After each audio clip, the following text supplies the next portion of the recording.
자, 이제 교재 25페이지를 보겠습니다. 행정처분을 받은 자예요. 자, 이 행정처분을 받은 자는 행정관청에서 일정한 제재를 받은 자들인데 5명이 있습니다. 먼저 공인인사 자격을 취소했습니다. 3년간 이자는 중개업종사 금지예요. 자격 취소받은 자 3년 결격. 이자는 시험 응시도 못하는 거죠. 3년 동안. 그러니까 보조원도 안 되고 시험도 못 본다. 그 다음에 공인인사 자격을 정지당했습니다. 그럼 자격정지기간 중 결격이죠. 그래서 6개월 이하의 자격정지를 먹었다. 그러면 자격정지기간 동안은 결격입니다. 그 다음에 등록 취소를 당했어요. 그럼 일단 3년 결격입니다. 등록 취소를 받는 자는 일단 3년 결격이다. 이렇게 되고요. 자, 그 다음에 이제 업무정지 처분을 받고 폐업할 수 있죠. 그래서 업무정지 받고 폐업한 자로서 업무정지 기간 중에 있는 자는 일단 결격입니다. 자, 이렇게 되고요. 뭐 이건 부연 설명 안 해도 되겠죠. 영업정지 먹고 폐업 가능합니다. 그래도 업무정지 기간 동안 쉬셔야 돼요. 그 폐업에 불구하고 업무정지 기간은 그대로 진행합니다. 다음에 법인이에요. 법인이 업무정지를 받았습니다. 이때 사유 발생 당시를 주의해야 됩니다. 사유가 업무정지 사유가 발생할 당시에 재직하고 있었던 임원사원이었던 자는 그 법인의 업무정지 기간 동안은 결격이에요. 그럼 취소받으면 3년 쉬어야 되고 정지받으면 정지 중 결격이다 이해하고 법인이 업무정지 보면 그 임원사원이 그 정지기간 동안 결격이다 이렇게 이해하면 되는데 이게 이제 사유 발생 당시라고 그랬잖아요. 그걸 주의해 주시는데 자, 이게 법인입니다. 법인인데 중개법인이에요. 업무정지 4개월을 받았거든요. 법인이 업무를 못하게 됐죠. 근데 4개월 동안 쉬게 됐는데 이때 이 업무정지 위반할 당시, 처분 당시하고 사유 발생 당시 임원이 틀릴 수 있죠. 그러면 사유 발생 당시에 임원으로 재직 중인 자였습니다. 법인이 업무 못하게 되자 이자가 다 임원 그만할래 그런 거예요. 사임을 한 거예요. 그만 안 두면 당연히 이중소에 걸리기 때문에 다른 데 가서 근무 못합니다. 그럼 사임을 했다 하더라도 이 임원인 자는 사유 발생 당시 임원이었기 때문에 이자는 딴 데 가서 중개업 종사 금지예요. 그러니까 업무적 효과가 임원인 자에겐 그대로 미치고 있음을 알 수 있죠. 그런데 중개보조원 을이었어요. 이 법인에 근무하는. 법인이 업무를 못하게 되자 이자가 나 보조원 그만할래 이런 거예요. 사직을 해버렸습니다. 이중속 풀었다는 얘기죠. 그럼 이자는 즉시 다른 데 가서 중개업 종사할 수 있어요. 그러니까 직원인 자에겐 미치지 않아요. 그러니까 결격에서는요. 우리 임원하고 사원을 확실히 구분하고 있어요. 임원 사원이 결격이면 법인이 결격이에요. 2달 내에 사람 법인의 등록을 취소합니다. 소공이나 보조원이 결격이 걸렸잖아요. 2달 내에 해소하라고 했죠. 안 했잖아요. 이건 업무정지예요 그냥. 근데 법인은 등록 취소해버립니다. 임원 사원의 결격을 2달 내에 해소하면. 그죠? 그래서 차이가 있습니다. 그래서 요거 거기까지 이해를 해두시고요. 그래서 사유 발생 당시 그래서 진하게 써 있어요. 자, 그래서 이제 요거 다 봤는데 여기서 제한 능력자 3명, 파산자 1명, 수용자 3명, 행정처분자 5명 있죠. 이들 중에 단 한 명이라도 법인의 임원 사원이 있으면 이 법인은 결격이에요. 그게 마지막 이제 사원 또는 임원 중 결격세 해당한 자가 있는 법인 이 얘기입니다. 자, 그럼 이제 다 봤는데 문제는 이제 등록 취소 부분 이 부분 보겠습니다. 거기 그저 25쪽에 지금 등록 취소 쪽에 3년 결격 그래가지고 가로 열고 사망해서 한 결격 사유 등록 기준 미달로 인한 등록 취소는 지휘한다 이래놨죠. 자,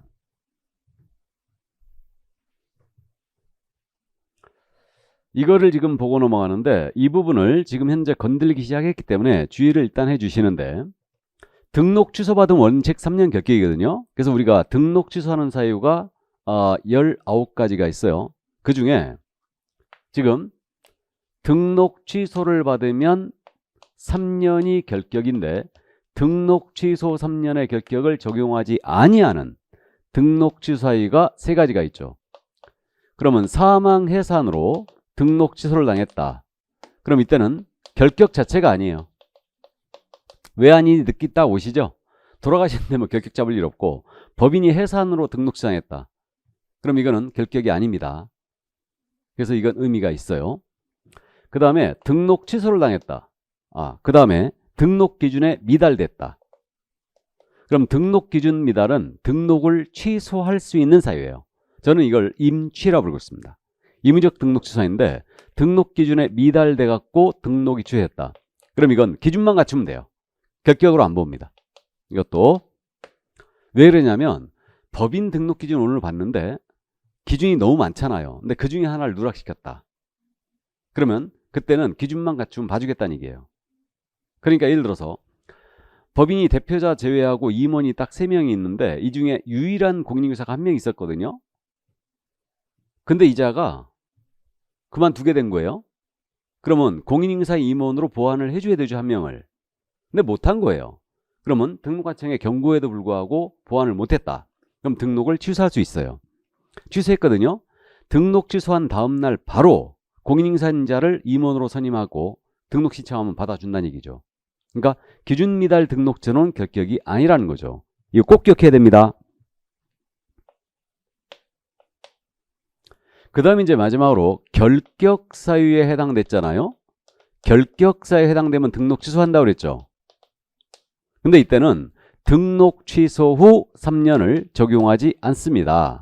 결격을 이걸 적용하지 않고 등록 취소 원인이 된 이 결격 사유 있죠. 이 결격 사유 기간 동안이 결격이에요.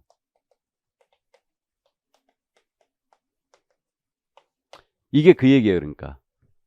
그럼 이게 뭔 얘기냐? 자, 개공이 파산 선고 받았잖아요. 등록 취소를 당했죠. 그럼 3년 지나면 벗어날 수 있느냐? 복권될 때까지 결격이죠. 3년 지나갖고 복권이 안 됐다. 여전히 결격이에요. 개공이 퇴근하시다 떨어지는 화분 맞았어요. 피성년 후견이 됐습니다. 그러면 등록 취소를 하죠.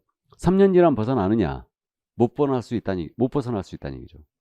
30년 지나도 그거 종료 심판 안 되면 여전히 결격이에요. 그러니까 결격 사유로 인하여 등록 취소가 되면 등록 취소 원인이 된 결격 사유를 벗어나야 되지 등록 취소 3년을 적용하는 것이 아니란 얘기입니다. 이해되세요? 좀 어렵죠? 그럼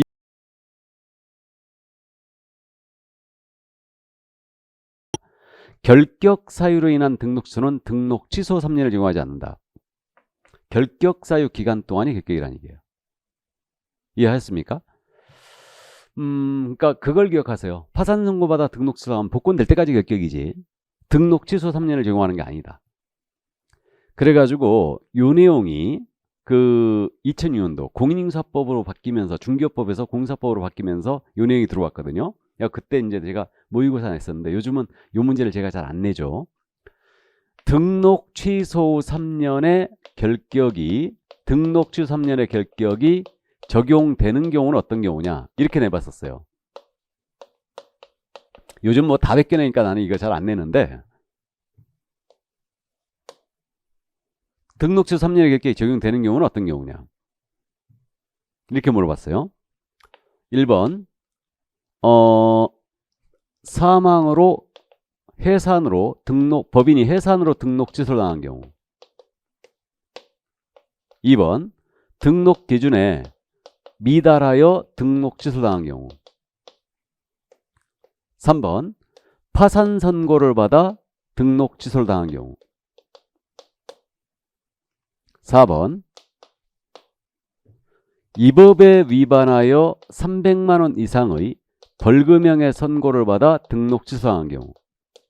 5번 부정한 방법으로 개설 등록을 하여 등록 취소한 경우. 이렇게 냈어요. 자, 정답 몇 번? 1, 2, 3번 아니라는 거 아시죠? 해산 등록 취소 기준미달 등록 결격 자체가 아니에요. 이거는. 그럼 파산 선고받아 등록 취소하면 이거는 등록 취소 3년이 아니고 복권 될 때까지죠. 복권까지 결격입니다. 이렇게 돼요. 함정이 4번이었거든요. 정답은 5번이에요. 지금 설문이 등록 취소 3년이라고 그랬죠. 지금 등록 취소 3년 결격이 적용되는 경우는 이렇게 물었잖아요. 지금 그러니까 오리지널 골라라 이 얘기예요. 오리지널. 그러면 이 법에 위반하여 300만 원 벌금 선고받아 등록 취소가 됐다. 그럼 야는 결격으로 등록 취소한 거 아니에요. 그러니까 이거는 벌금형 선고로부터 3년 결격이지 등록 취소 3년 결격이 아니란 얘기죠. 이거는. 이해되세요? 벌금형 결격 사유로 등록 취소를 당했으니까 등록 취소 원인이 된 결격 사유 기간이 결격 아닙니까? 그러니까 이자는 선고로부터 3년 결격이에요. 벌금형 선고로부터. 등록 취소 3년이 아니란 얘기죠. 그래서 정답이 5번이에요. 야는 등록 취소 3년이죠. 그냥. 이해되세요? 자, 그럼 확실히 더 해볼까요? 우리 자격 취소하면 등록 취소죠. 공인인증서 개공이. 자격이 취소되면 등록 취소예요. 왜요? 자격증이 없으니까. 이제 그렇게 생각하면 안 돼요. 당연한 말씀인데 논리적으로 풀어야죠. 자격이 없으면 등록도 취소지 뭐. 이건 자연이라는 소리고 우리가 공인인증사가 지금 돼야 되니까 확실히 이해하고 있어야 됩니다. 자격 취소하면 왜 등록 취소냐? 결격이니까. 자격 취소 받으면 결격이잖아요. 결격이니까 등록 취소예요. 그러면 자격이 취소되어 등록 취소된 자는 등록 취소 3년 결격이 아니죠. 자격 취소로부터 3년이죠. 이해되시죠? 그러면 형법을 위반하여 징역 1년에 집행유예 2년을 받았어요. 결격 맞아요? 결격이죠. 등록 취소를 당했습니다. 그럼 야는 등록 취소 3년이 아니죠. 결격으로 등록 취소를 당했으니까 집행유예 기간이 2년이 결격이에요. 이해되시죠? 그러니까 이거 이렇게 되잖아요. 이 법에 위반하여 300만 원 벌금 받아 등록 취소했다. 그러면 이거 선고로부터 3년이지 등록 취소 3년이 아니란 얘기예요. 설문이 이렇게 됐기 때문에. 등록 취소 3년이 적용되는 경우로 물어봤잖아요. 어렵죠 좀? 이해만 해두세요. 사망 예상 기준 미달 꼭 기억을 해두세요. 그리고 파산 선고받아 등록 취소가 되면 복권 될 때까지 결격이지 등록 취소 3년이 아니다. 그러니까 결격 사유로 등록 취소하면 등록 취소 3년이 아니다. 바로 그 얘기예요. 이게 그걸 기억해야 됩니다. 그 다음에 개공이 폐업전 위반을 사유로 등록 취소 당했다. 이 내용은 지금 어디 있냐면 거기 2번에 있어요. 25페이지 암기 플러스 2번. 거기 있습니다. 그러니까 재등록기업공사가 폐업전 위반을 사유로 등록 취소당했다. 이때는 3년에서 폐업기간 빼줘요. 그러니까 나중에 이건 다시 공부하는데 이해만 해두시면 돼요. 중개업을 영위하다가 폐업 신고하고 일정 기간 지나 재등록을 했지 않습니까? 그럼 재등록계획은 폐업전 위반 행위를 그대로 승계해요. 그래서 만약에 이자가 여기서 이중소속을 하다가 폐업 신고를 하고요. 그 다음에 2년을 쉰 다음에 재등록을 했어요. 그러자 이것을 이유로 여기서 등록 취소를 해버렸어요. 그럼 폐업전 위반을 사유로 등록 취소하겠죠? 그러면 이때는 등록 취소 후 3년에서 여기 폐업 기간 있죠? 이 기간이 폐업 기간이거든요. 2년 빼줘요. 그러니까 이자는 1년만 딱 결격입니다. 그래서 폐업전 위반을 사유로 등록 취소 당하면 3년에서 폐업 기간을 빼준다. 그 기간만 결격이에요. 이건 이해되죠? 쉽게. 그게 바로 이제 그 2번에 있는 내용이었어요. 그래서 암기 플러스 내용 이제 모두 설명을 드렸습니다. 됐습니까? 어려웠어요. 자, 그럼 이제 결격 문제를 한번 확인해 봐야죠. 그래서 결격 문제 보도록 하겠습니다. 4번 문제. 4번, 5번 문제가 지금 결격 문제인데 4번 문제. 결격 사유에 해당한 자를 모두 옳은것을 했어요. 이게 이제 정통 문제죠. 그러면 질병 등 정신적 제약으로 인하여 사무 처리 능력이 부족한 자. 야는 결격이 아니죠. 그러니까 이로 인한 심판을 받아야지 결격이에요. 그죠? 그래야 피한정후견이 되는 겁니다. 니은 금고 이후 1년 6월에 집행유예 3년을 선고받고 그럼 집행유예 3년의 밑줄이죠. 3년이 경과한 자예요. 그럼 집행유예 기간 3년만 지나버리면 되죠. 그러니까 결격 아닙니다. 다음에 디귿 형법 위반으로 징역 1년을 선고받고 복역 후에 1년을 선고받고 복역 후에 만기 석방돼요. 만기 석방됐죠? 1년이 경과한 자. 만기 석방돼야 몇 년 지나야 돼요? 3년이죠. 그러니까 1년이니까 야는 결격이에요. 다음 음주운전이나 벌금 300만 원. 자, 음주운전 벌금 떴죠. 그럼 반드시 이 법이냐 타 법이냐를 따져야 되죠. 그럼 야는 결격이 아닙니다. 그죠? 그럼 결격 사유자는 디귿뿐이었어요. 1번. 이 정도는 풀 수 있죠? 자, 이 정도 이해하시고. 자, 그럼 이제 이 결격 문제를 풀어 쓰는 문제 유형이 있어요. 또 5번 문제 보겠습니다. 결격사유에 관하여 바르게 설명한 것은 자 1번 공인인사로서 개인 회생 절차 중인 자는 중개사무소 개설을 할 수 없다. 자 개인 회생 중에 있는 자 야는 결격이 아니죠. 그럼 등록할 수 있습니다. 틀렸고 2번 등록 기준 미달로 인하여 등록 취소자는 자 기준 미달 떴죠. 명심하세요. 꼭 기억하세요. 등록 취소자는 결격이 아니죠. 3년 동안 중개법인의 임원이 될 수 없다. 틀렸어요. 될 수 있죠. 3번 질문 금고 이상의 실형의 선고를 받고 특별사면을 받는 특별사면은 3년만 결격이죠. 즉시 중개업에 종사할 수 있다. 안 되죠. 3년 경과해야 됩니다. 4번 질문 자격정지 기간 중에 있는 소공사가 그 직을 사임한 경우 결격사에 해당하지 않는다. 자격정지 기간 중에 있는 자 이자가 사임을 했다 하더라도 이자는 결격이죠. 맞죠? 해당하지 않는다. 틀렸고 5번 업무정지 처분을 받은 중개법인의 업무정지 사유가 발생한 당시에 사유 발생 당시죠. 사원이었던 자로서 당해법인에 대한 업무정지에 경과되지 아니한 자는 결격사에 해당한다. 맞았죠? 그게 정답 5번이었어요. 이 문제가 훨씬 어렵죠. 이게 그래서 이제 요거 한 번쯤 꼭 염두에 두시기 바랍니다. 기준 미달. 자, 그래서 결격 사유를 다 봤어요. 그럼 이제 넘어갈까요? 26쪽 중개사무소로 갑니다.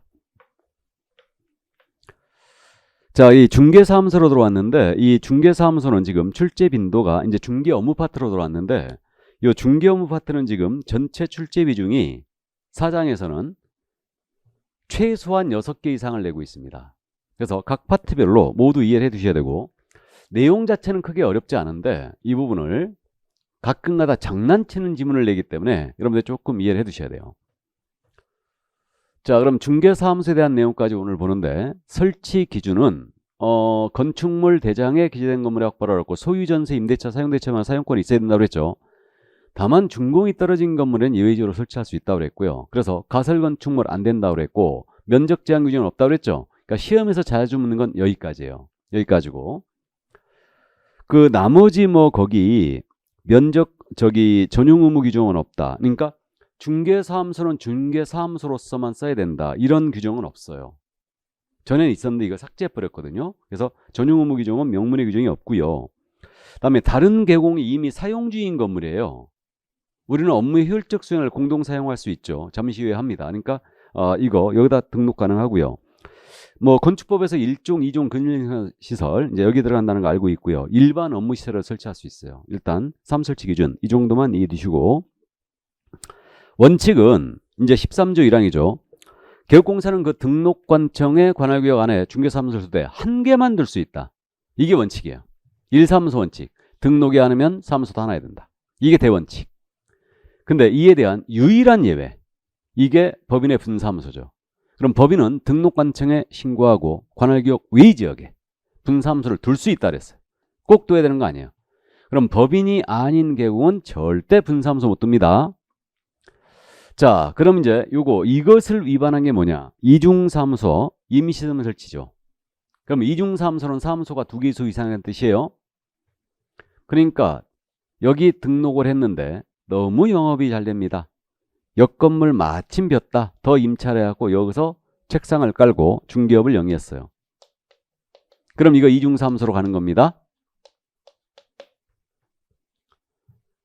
근데 이 두 번째 중개사무소가 만약에 가설건축물이었다. 그렇다 하더라도 이중사무소에 걸리는 거죠. 중개업을 영위하는 독립공간 확보한 이중사무소로 갑니다. 그게 그 밑에 있는 판례 그 얘기예요. 예. 그러면 이렇게 독립공간을 확보하지 않았지만 파라솔 천막 등을 설치했어요. 이른바 이동식 중개업소. 이걸 뭐라 한다고요? 떴다방. 이것도 안 되는 거죠. 그러면 임시시설을 설치하는 것도 모두 금지예요. 그럼 이중사무소를 뒀던 임시시설을 설치했던 이거는 죄질이 같잖아요. 그러니까 제재를 꼭 기억해 두시는데 여기에 걸리면 등록을 취소할 수 있어요. 임취예요. 그리고 1-1로 처벌합니다. 이중자에 걸렸으니까. 그래서 있잖아요. 이제 이중자 3가지 다 나왔거든요. 이중계약서만 빼고. 오늘 공부했죠. 이중 등록이 있었어요. 이거는 등록이 2개 이상이다. 그럼 사무소 개소한 것이 무조건 이중등록이에요. 그럼 이중 등록은 필취의 1-1입니다. 그럼 이중 소속이 있었죠. 이건 양다리에 걸치는 거죠. 그럼 개공이었다면 필취의 1-1이에요. 근데 이중 사무소 있죠. 이중 사무소는 사무소가 2개소 이상이거든요. 이건데 정확하게 얘기하면 등록은 하나인데 사무소가 2개소 이상이다. 이거예요. 이게 이중 사무소예요. 등록이 2개, 사무소도 2개다. 그럼 이건 이제 물론 이중로, 이중 사무소 다 걸리는데 이중 등록으로 처벌하겠죠. 그러니까 등록이 하나인데 사무소가 2개소 이상이다. 이게 이중 사무소예요. 그럼 이때는 의무적 등록 취소의 1-1이죠. 차이가 있죠? 그래서 주의해야 됩니다. 제재. 그래서 이 정도 이해하시고요. 자, 그 다음에 이제 1사무소 원칙에 대한 유일한 예외가 법인의 분사무소예요. 지점. 그럼 분사무소 아주 잘 묻거든요. 그래서 이제 설치 요건을 꼭 기억해 두시는데 분사무 설치 요건은 주된 사무소가 있는 시군구에는 절대 분사무소 못 둡니다. 이제 기억하고 있죠? 그럼 주된 사무소가 만약에 강남구에 있다. 그러면 여기다는 절대 분사무소를 못 둡니다. 여기만 유일하게 안 돼요. 그 다음에 시군구별로 설치하되 시군구별로 한 개소를 초과할 수 없습니다. 이거. 그러니까 동일 시군구와는 사무소가 하나야 된다 원칙을 그대로 유지하고 있는 거예요. 그래서 여기까지가 이제 기본 요건이고요. 신고할 때 내는 서류를 봤더니 더 요건이 필요합니다. 우리 분사무소의 기본 요건. 분사무 책임자는 공인유사해야 된다. 여기까지가 기본 요건이에요. 책임자는 공인유사해야 되죠. 다만 다른 법률에 따라 중개업을 할 수 있는 법인이 있죠. 이게 특수법인이라고 부른다 했죠. 여기는 책임자가 공인유사가 아니어도 됩니다. 이건 이제 특수법인이라는 특별규정 2번째가 등장했죠. 이렇게 여기까지가 기본 요건이고 나머지 이제 신고할 때 내는 서류를 봤더니 추가되는 요건이 있어요. 분사무소를 둘 때마다 1억 이상 보증을 추가 설정해야 돼요. 둘 때마다. 그럼 이 얘기죠. 주된 사무소 2억 끊겨져 있어요. 광명시에 분사무 설치한다. 그럼 1억 추가. 종로구에 둔다. 1억 추가. 하남시에 둔다. 1억 추가. 둘 때마다 1억씩 계속 추가해요. 이게. 그럼 법인은 보증을 하나로 끊는 건데 법인이 분사무소 3개 줬다면 이 법인의 최소 보증금이 얼마 돼야 돼요? 5억. 맞죠? 5억 돼야 됩니다. 이건 의뢰인을 보호하기 위한 조치죠. 만약에 이 분사무소 중에 하나에서 사고가 났다. 그럼 이 법인은 토탈 금액 갖고 지급 책임져라 이 얘기예요. 5억 가지고. 추가로 설정합니다. 둘 때마다 1억씩 추가. 그다음에 책임자께서는 설치 신고 전 1년 내에 실시하는 실무교육 바꿔야 돼요. 실무교육 바꿔야 됩니다. 책임자는. 그다음에 분사무소 건축물 대장 기재 건물을 미리 확보해놔야 돼요. 다만 대장 기재가 안 돼 있다. 그럼 대장 기재가 지연되는 사유수를 첨부함으로써 거기다 설치 가능해요. 분사무소 확보해놔야 되죠. 이것도. 우린 사무소 계획으로 들어가는 거 없어요. 확보해놓는 겁니다. 여기까지. 자, 그래서 이게 바로 설치 요건이었어요. 그래서 정확하게 기억을 해주시고요. 그럼 이제 신고 들어가는 거예요. 그럼 신고는 어디다 들어가냐면 주된 사무소 시군구에 들어갑니다. 그래서 지금 광명시에 분사무 설치하는데 주된 사무소가 강남구에 있는 거예요. 그러면 여기 강남구 측량에 신고 들어오라는 얘기죠. 그 얘기입니다. 그러니까 분사무소에 대한 모든 행정업무 처리는 주된 사무소 시군구청이 합니다.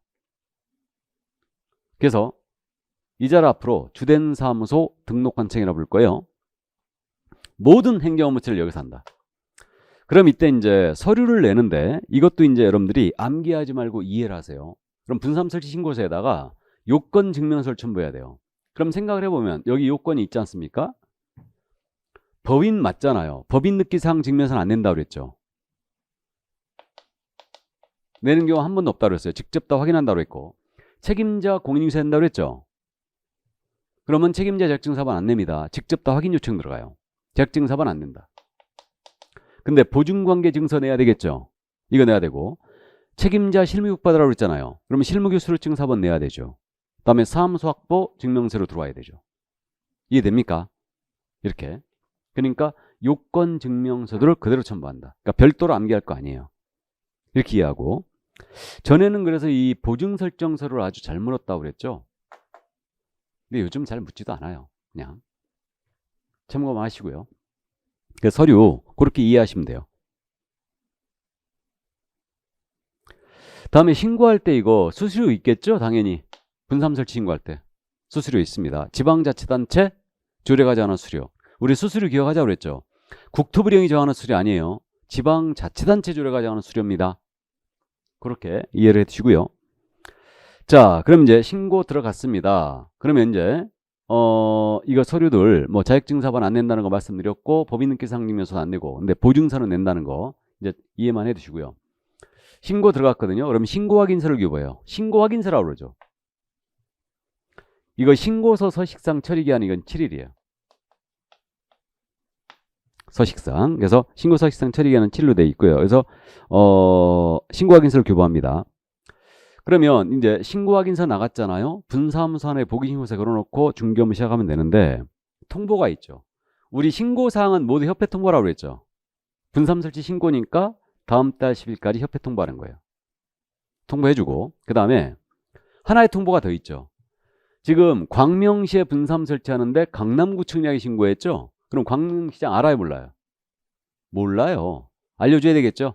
그러니까 강남구청장이 광명시장에게 지첩시 그 사실을 통보해 줍니다. 지첩시. 협회 통보는 다음 달 10일까지예요. 근데 주된에서 분사무소 소재지 등록관청 통보하는 건 지첩시다. 됐습니까? 이 정도. 그럼 거기 마지막에 그 플러스 그렇게 돼 있는데 제가 아주 즐겨 쓰는 건데 분사무소는 시군구별로 설치할 수 있죠.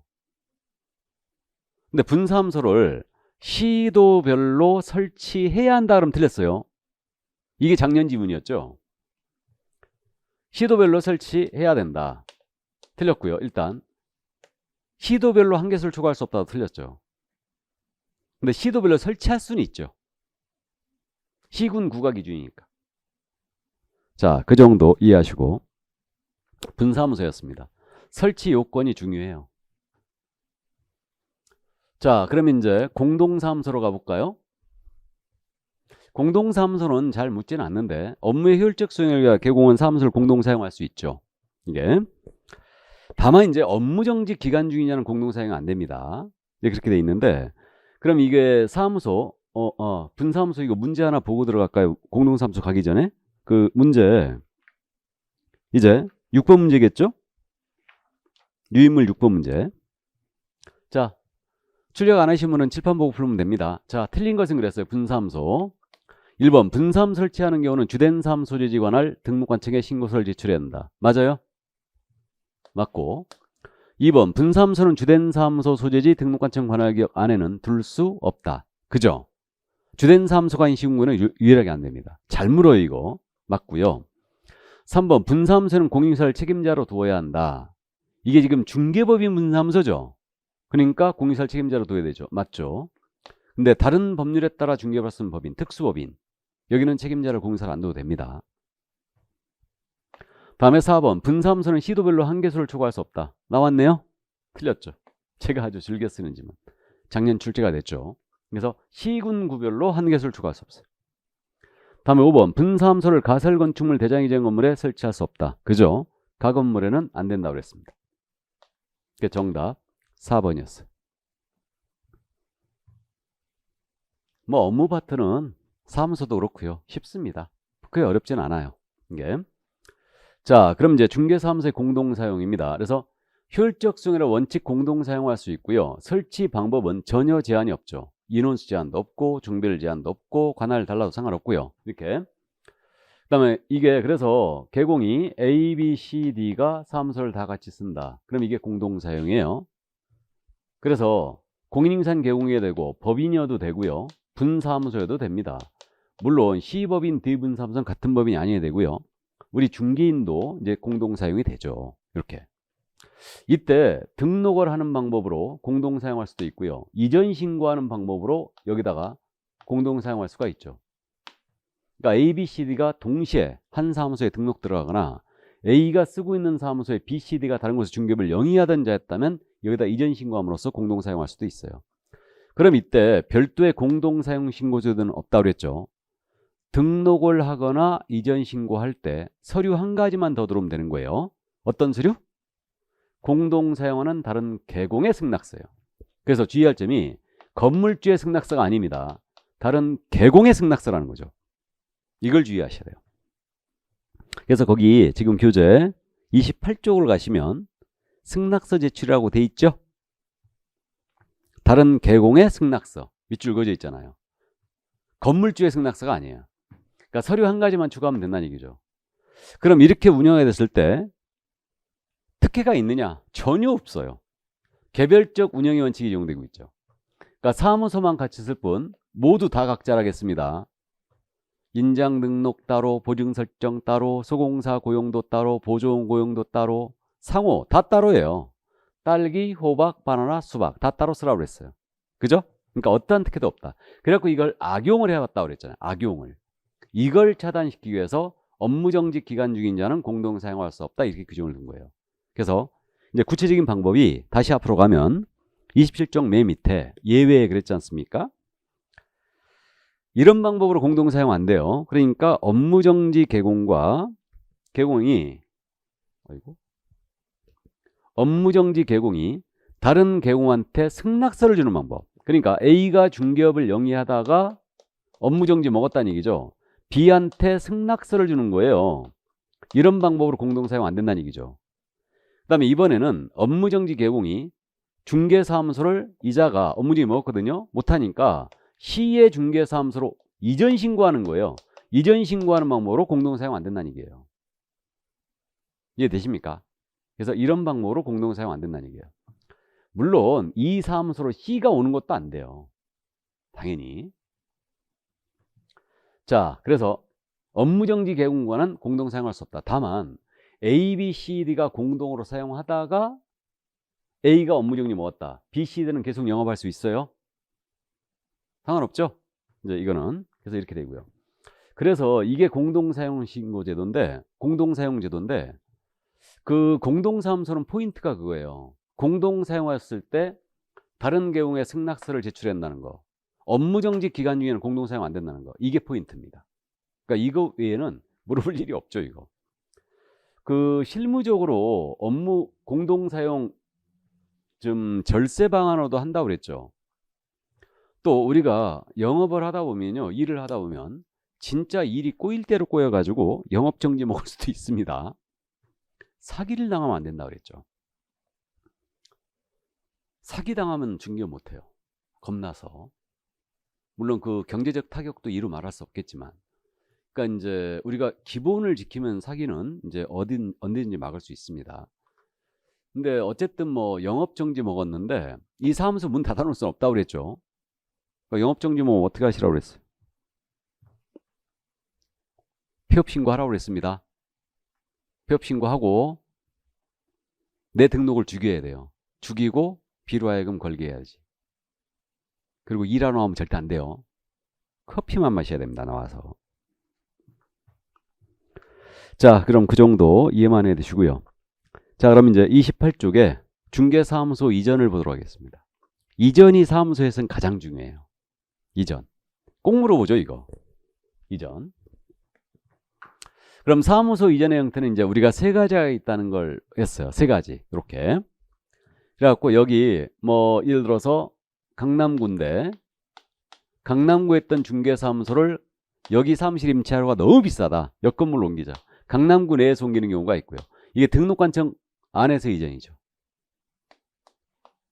근데 강남구에 있던 중개사무소를 이제 그만하자. 광명시가 뜬다가니 광명시로 가보자. 광명시로 옮기는 거예요. 관할 외로 이전이죠. 여기 있던 분사무소를 강남구 내에서 옮기거나 분사무소를 광명시로 옮깁니다. 분사무소 이전이 있죠. 세 가지 형태로 나눠서 일단 우리는 보는데 그 교재에 그래갖고 그게 표로 지금 나눠져 있지 않습니까? 자, 그럼 이제 관할 안에서 이전이에요. 강남구 내에서 옮기는 겁니다. 그럼 이전을 먼저 하죠. 그런 다음에 신고 들어가요. 그러니까 먼저 옮겨요, 사무소를. 그리고 이제 신고 들어갑니다. 며칠? 10일. 안 하면 신고 위반이죠. 백과. 이제 제재 암기 조금씩 하자고 그랬으니까 신고 위반은 일단 백과다. 그렇게 기억하세요. 100만 원 이하 과태료. 이게 육자가 아니고 화살표입니다, 이거. 100만 원 이하란 뜻이에요, 이거. 10일 내에 신고해야 되고 안 하면 백과. 그럼 10일짜리는 사교협회 조사 종료 통보거든요. 암기표에 이렇게 돼 있죠. 사교협회 사무소 이전 신고 10일. 자, 그러면 신고 관할은 당연히 강남구청장에 들어갑니다. 등록관청에 들어갈 테고요. 그럼 등록증 제기부해 주는데 이건 처리 기한이 신고서 식상 7일로 돼 있거든요. 그럼 이때 신고 들어갈 때 서류를 내야 되겠죠. 서류는 중개사무소 이전 신고서에다가 등사를 첨부합니다. 등록증 원본하고 사무소 이전이니까 사무소 확보 증명 서류예요. 그러니까 무턱대고 암기하지 말고요. 이해를 해보세요. 아, 등록증 제기받아야 되니까 등록증 원본. 사무소 이전이니까 요 새로운 사무소가 건축물에 대한 기재 건물이 확보가 되는가 체크해야 되죠. 그러니까 사무소 확보 증명서 첨부합니다. 그럼 등록증 제기해 주죠. 해주고. 그런 다음에 이제 신고니까 협회 통보하는 거 맞아요? 맞죠? 협회 통보해 줘야 되죠. 신고니까 다음 달 10일까지 이렇게 됩니다. 그럼 이렇게 이제 절차가 진행되고, 그럼 이제 관할교 외로 옮깁니다. 강남구에 있던 사무소를 광명시로 옮기는 거예요. 그럼 역시 이전을 먼저 하죠. 그런 다음에 신고해요. 10일 내에 하겠죠. 안 하면 백과. 그럼 관할이 어디냐? 누구한테 해야 돼? 광명시장. 이전 후 등록관청에 들어간다는 거죠. 이걸 주의해야 돼요. 간 곳에다 합니다. 그러니까 우리 이사 갔을 때 주민등록 전입신고가 똑같죠. 간 곳에다 하듯이 우리도 이전신고 그렇게 한다. 이전 후 등록관청에다 들어가요. 그럼 강남구청장 종전의 등록관청이라고 그러죠.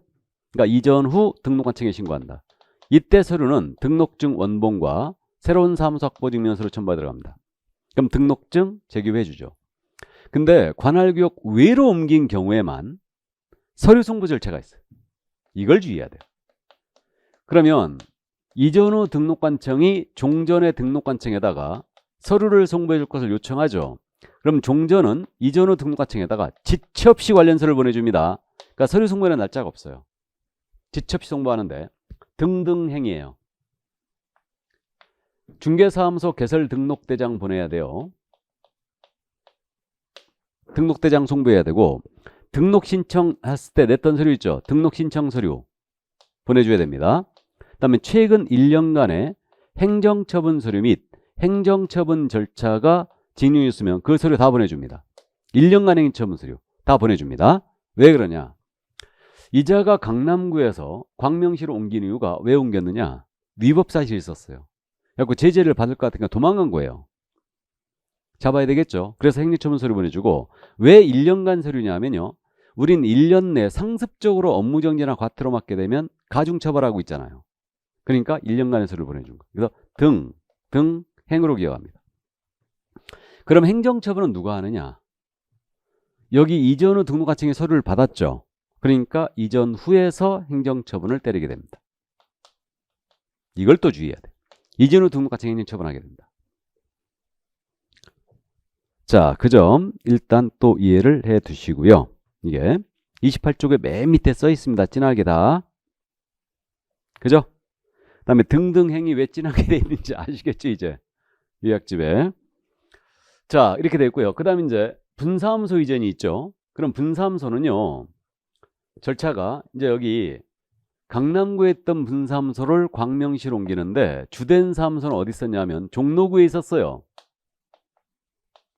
그럼 짐작이 됩니다. 이전 먼저 하고 신고하겠죠, 당연히. 그래서 10일 내 신고 들어갑니다. 이때 관할 누구예요? 종로구청장에 들어가야 되죠. 모든 행정업무처는 주된 사무소 등록관청이 하니까. 그래서 주된 사무소 등록관청에 들어간다. 이 점을 주의해야 돼요. 이때 주의할 점이 한 가지 더 있어요. 이번에 이걸 확실히 개정을 하면서 해줬는데, 분사무소 이전 신고서에다가 이건 등록증이 아닙니다. 신고확인서예요. 당연한 얘기인데 신고확인서 첨부하게 돼 있고, 새로운 분사무소 확보 증명서를 첨부가 들어갑니다. 물론 대장 기재가 안 된 건물이라면 지연되는 사유서까지 다 첨부해야 돼요. 대장 기재가 지연되는 사유서.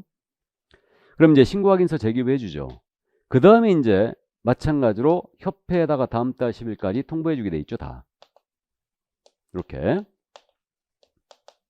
협회 통보 사항이고요. 분사무소 이전 시에는 하나의 통보가 더 있죠. 지금 강남구에 있던 분사무소를 광명시로 옮겼는데 신고는 종로구청장이 해버렸죠. 그러면 강남구청장이든 광명시장이든 몰라요. 그러니까 둘 다에게 지체 없이 통보해 줍니다. 그래서 주된 사무소 등록관청은 분사무소 이전 전, 이전 후 등록관청에다가 지체 없이 그 사실 통보해준다. 이거 고맙게 생각보다 잘 물어봅니다.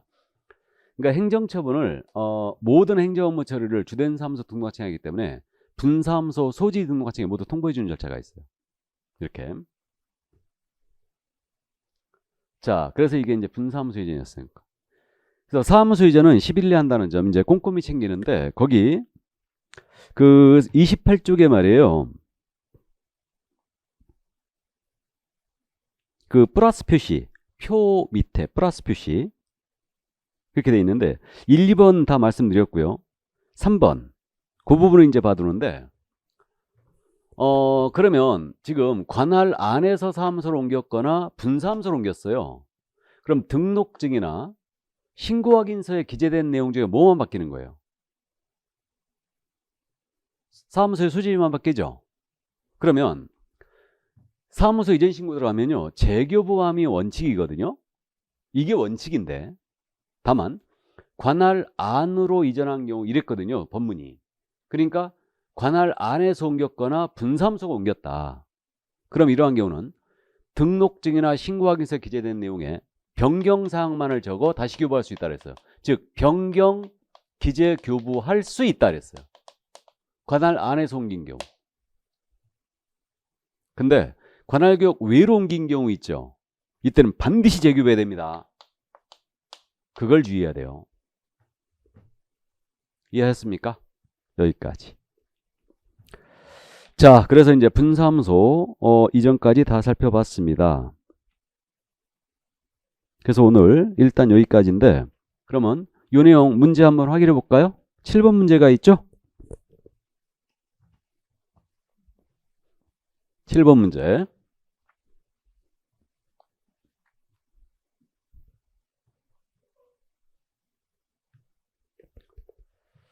공인사업령상 중개사무소를 등록관청의 관할지역 외지역으로 이전한 경우에 관한 설명으로 옳은 것과 틀린 것 바르게 표시한 것은 오역생이 꼭 나오고 있는데 그래갖고 그 추세에 따라서 지금 한번 내봤는데요. 이게 조건이 있잖아요. 관할구역 외로 조건 제시했죠. 그러면 이게 이제 스킬이에요. 그러니까 나중에 문제풀이 할 때 이런 부분 말씀드릴 거고 제가 기출특강을 할 때 이런 스킬들을 계속 말씀을 드렸었는데 관할구역 외로 조건 제시했잖아요. 그럼 꼭 명심할 게 뭐냐 하면 꼭 명심할 게 이게 변경 기재 교부할 수 없다. 반드시 재교부해야 된다. 이걸 명심하고 들어가야 돼요. 그래야 실수를 막을 수 있어요. 그럼 기억합니다. 계획공사는 이전하기 10일 전에 장난쳤죠. 이전한 날로부터 10일이죠. 이전 후 소재지 관할 등록과청에 신고해야 된다. 이전 후 등록과청은 맞죠. 10일 전이 아닙니다. 틀렸고 이전한 날로부터 10일 내에 들어가는 거예요. 니은 이전 신고받은 등록과청은 원래 중개사무소 등록증에 변경사항을 기재해 교부할 수 있다. 틀렸죠? 반드시 재교부해야 됩니다. 관할구역 외라고 그랬으니까.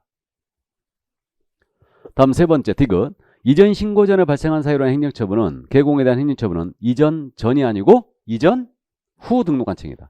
여기서 서류 받았으니까 이전 후 등록관청에 행정처분 때리게 되죠. 종전 등록관청 관할구역 안에서 위반했지만 그죠? 모두 틀렸죠? 그래서 정답은 1번이었습니다. 여기까지. 자, 그래서 오늘 등록과 이제 사무소에 대한 내용까지 모두 살펴봤습니다. 요약집으로 하니까 그냥 눈에 쏙쏙 들어오니까 수업 듣기가 훨씬 편하시죠? 네, 그래서 이제 암기할 것들 조금 암기 좀 해주시고요. 이제 그렇다고 이제 1차 과목을 절대 소홀히 하면 안 되신다고 그랬죠? 자, 건강 주의하시고 저는 다음 시간에 건강모의서로 뵙겠습니다. 수고하셨습니다.